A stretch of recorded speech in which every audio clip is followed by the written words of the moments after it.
In today's video, I'm going to teach you how to change your country on YouTube.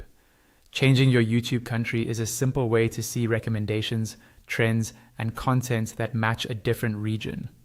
This can be helpful if you've moved to a new country, you're traveling, or you just want to explore what's popular somewhere else. Just keep in mind, this setting mainly affects what you see on YouTube, not your actual physical location or billing information. Let's walk through it step by step.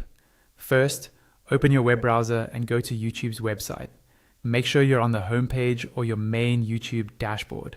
You can do this by typing youtube.com into the address bar and pressing enter.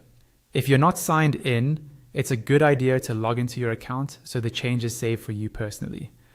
Once YouTube is open, look at the very top right corner of the page. You'll see your profile icon there.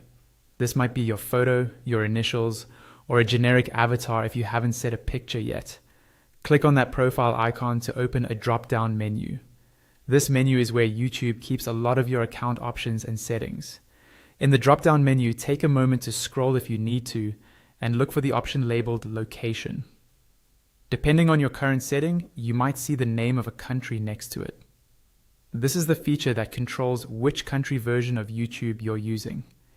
Go ahead and click on that location option. After you click it, a list of countries will appear. This list represents the different localized versions of YouTube that you can switch to. Carefully scroll through the list until you find the country you want to switch to.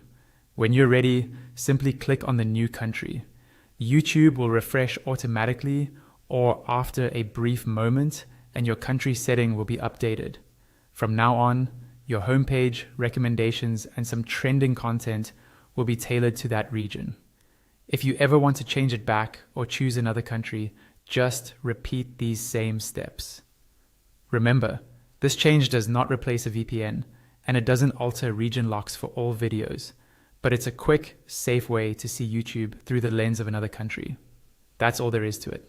Just a few clicks, and your YouTube country is changed.